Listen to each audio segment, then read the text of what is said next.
estamos de volta com o nosso programa e o nosso assunto agora é saúde animal. Afinal, quem é que nunca ouviu falar na tão temida toxoplasmose associando a doença ao gato?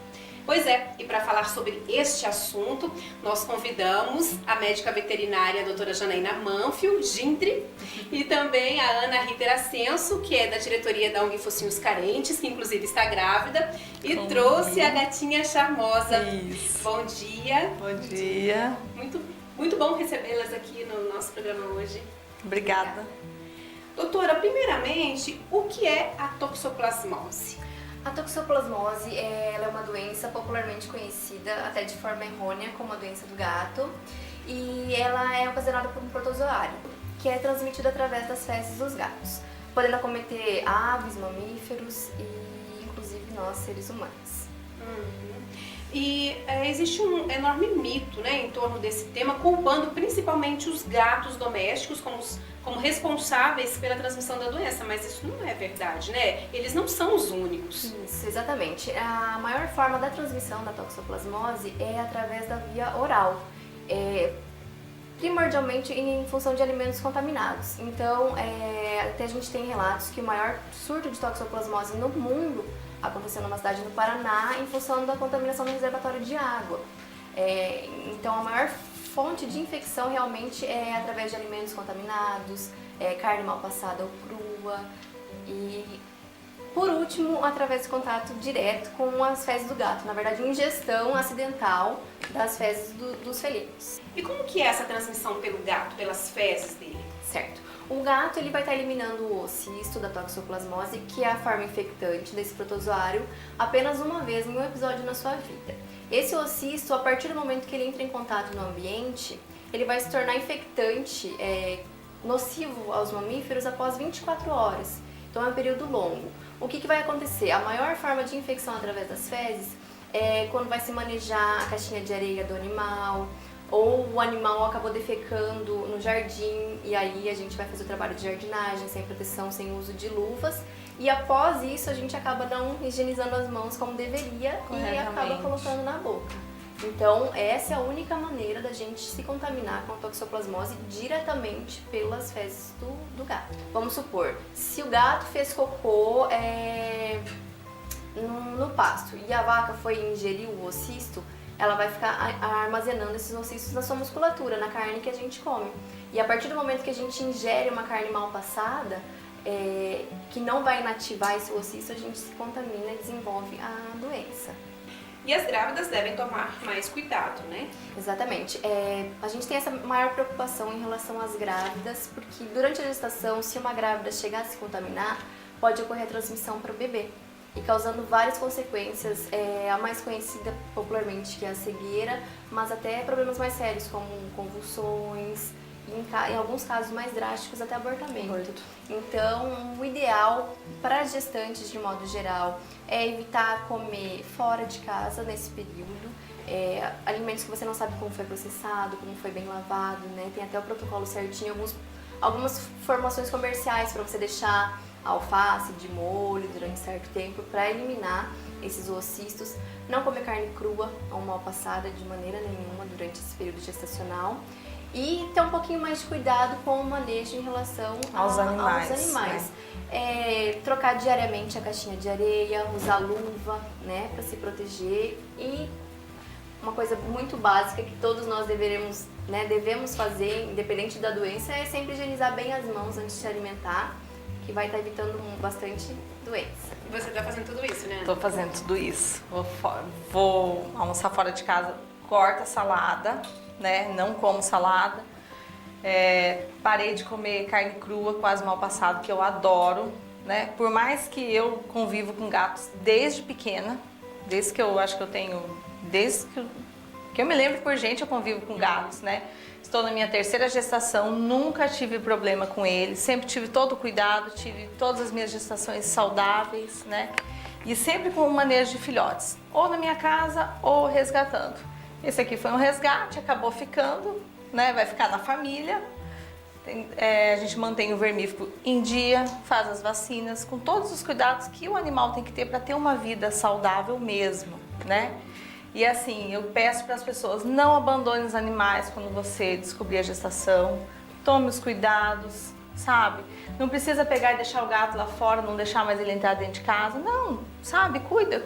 Vai mexer na caixinha de areia, tem a luvinha lá do lado, a pazinha só para ele. Põe no saquinho, joga no lixo, né? E aí pode conviver normalmente com eles. Doutora, quando a pessoa adota um gato e se ela tem dúvidas com relação ao animal ser portador ou não da doença, tem como fazer um exame, né? Sim, a gente pode fazer uma sorologia e assim que vir o resultado a gente vai saber se o animal já teve em contato com a doença ou não, ou se ele está doente nesse determinado momento. E assim, se ele já teve contato e já eliminou, já passou por isso, a gente não precisa mais se preocupar. E se ele tiver doente, só vai passar pelo tratamento e algumas precauções, como a gente já comentou, vão ter que ser tomadas e de modo geral é bem tranquilo. Ele não apresenta sintomas da doença, Pode apresentar, mas são sintomas bem vastos, não tem sintomas muito específicos. Então, às vezes uma diarreia, apatia, não vai comer direito, em alguns casos até convulsão mesmo nos animais. Então é um sintoma bem brando, a gente precisa fazer uma pesquisa bem extensa até poder chegar nesse diagnóstico. E a doença pode ser letal? A toxoplasmose? Pode sim. E principalmente em casos de imunossupressão, quando a gente pega um animal ou às vezes até um ser humano que está imunodeprimido, passando por tratamento de quimioterapia ou com uma doença como a rinotraqueite, FeLV, FIV nos animais, que compromete o sistema imunitário dele, como de modo geral eles podem vir a óbito, sim.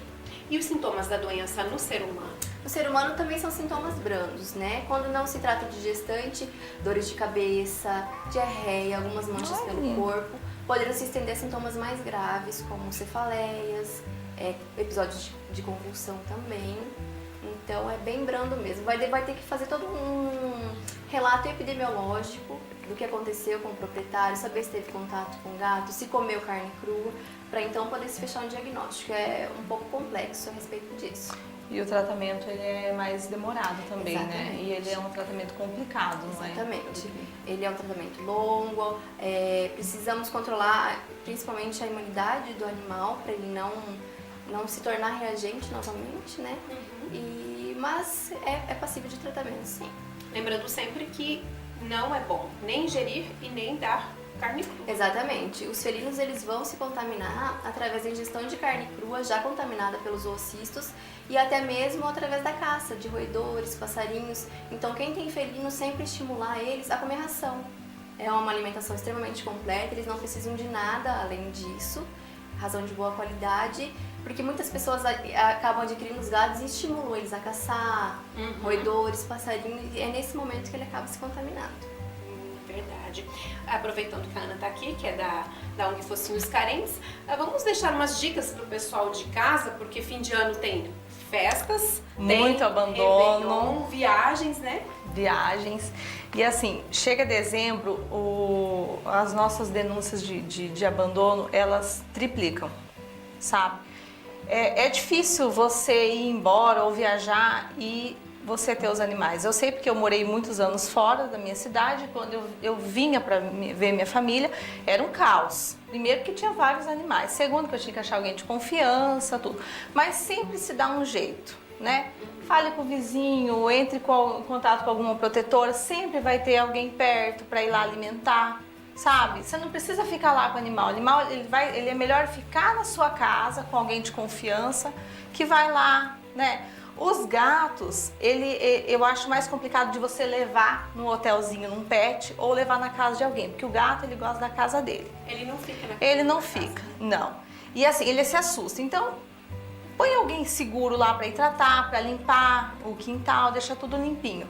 Você vai voltar, o gatinho vai estar lá, sabe? Você vai embora, é difícil você pegar e levar um animal. Eu sei porque quando eu voltei para cá, eu tive que fazer 3 viagens para conseguir trazer todos. Porque no avião tem um limite de animais, né? E então você pode trazer até 2. Então você já tem um monte, você tem que fazer quantas viagens, né? Então assim, eu fiz umas 2 viagens de avião, trouxe um pouco, depois eu lotei o carro e trouxe o resto. Mas tudo se dá um jeito, sabe? Eu jamais abandono meus animais. Se eu tiver que abrir mão de qualquer coisa, eu vou aonde eles podem ir, né? E assim, eu acho que a gente começou dezembro, já começou as férias, é demais, sabe? Semana passada a gente pegou uma denúncia que a pessoa foi embora, ela sequer deu chance do animal sobreviver. Ela trancou o animal dentro de casa sem nada, sem comida. Que absurdo. A gente chegou na denúncia lá, o animal tava assim, ele nem levantava mais, ele não tinha forças. Sabe, um já tava cego, os outros filhotes fracos, sabe? Poxa, será que é tão difícil pedir ajuda, se planejar, sabe? Tentar pedir ajuda antes. E outra coisa que eu vou frisar muito, final do ano tem fogos, não adianta, as pessoas têm essa cultura de ter fogos. É verdade, a tradição. É o estampido que dá no ouvido deles, né? Eles ficam apavorados. Então, assim, eu mesma eu não saio, eu não viajo final de ano, por quê? Porque eu fico na minha casa com meus animais. Eu tenho uma cachorra que ela fica... Eu preciso sedar ela, tamanho o desespero dela. Tem animais que não tem, sabe? Mas assim, se você tem um animal que ele tem esse medo, sabe? Tenta falar assim, olha, vamos fazer o Réveillon aqui em casa, vamos colocar em segurança. Porque se deixar sozinho... Se deixar sozinho, ele vai se assustar, ele vai tentar escalar o muro. A gente já chegou a ver casos de o animal se jogar contra a porta de vidro, né? E a pessoa chegar em casa, tá toda a porta estourada, ele todo cortado, veio a óbito, porque ele ficou lá esvaziando de sangue. Sabe? Então assim, ame seu animal, do mesmo modo que tudo que você vai fazer na vida, você vê a segurança dos seus filhos, veja a segurança deles também, sabe? Porque eles dependem Eles dependem da gente, eles não sabem pedir socorro. E o desespero dos fogos, para eles é ensurdecedor. Se você vê um animal epilético, o risco dele falecer, né, de dar um ataque, é muito grande. Eles têm a impressão de que os fogos estão acontecendo dentro de casa, onde eles estão. Então eles querem sair de casa a todo custo.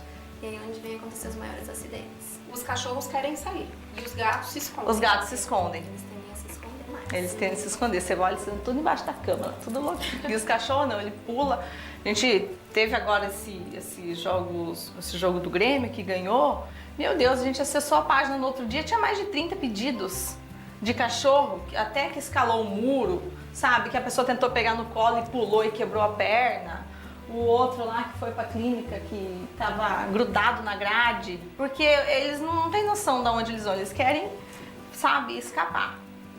Uma coisa que eu acho importante ressaltar, muitas vezes as pessoas querem se precaver e automedicar os animais em casa sem orientação médica. Os sedativos utilizados para eles ficarem mais calmos, precisa ter uma avaliação um pouco rigorosa dos médicos veterinários, porque se o animal tiver qualquer alteração cardíaca ou respiratória, ele pode vir a óbito no momento da administração dessa medicação. Então, é um aliado nessa né, muito no controle, importante isso. mas é perigoso em alguns casos, tem que ter muita conduta, né? Tem que ter precaução. Leva o animal no veterinário, né? A minha Amora, ela tem um atendimento veterinário, então ela tudo calculado, faz aquele exame periódico, porque ele é forte, sabe? A gente deixa assim para sedar no extremo. Quando é o final do ano, que é o extremo, que a gente não consegue mais, que você vê que ela começa a ficar com a língua roxa, que ela já tá quase... Aí não tem jeito, mas assim, sempre com a dosagem certa. Porque se você dá uma dosagem errada no animal desse sedativo, ele vai falecer.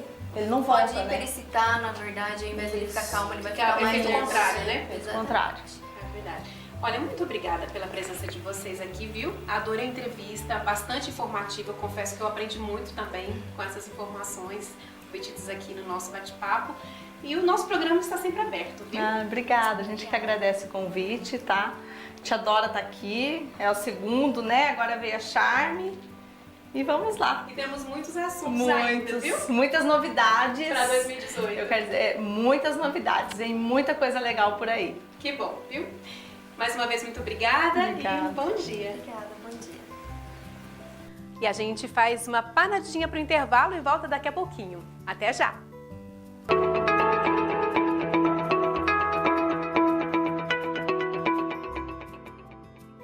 Uma boa saúde bucal é sinônimo de qualidade de vida. A Sorriso Vital oferece tratamentos de ortodontia com aparelhos fixos e removíveis, incluindo o Damon System, e de reabilitação oral e estética. A Sorriso Vital é uma clínica odontológica completa com equipamentos de última geração, equipe altamente especializada e atendimento personalizado. Garanta seu melhor sorriso com a Sorriso Vital, localizada na Clínica Vital, Rua Mato Grosso, no centro, telefone 3545-1182.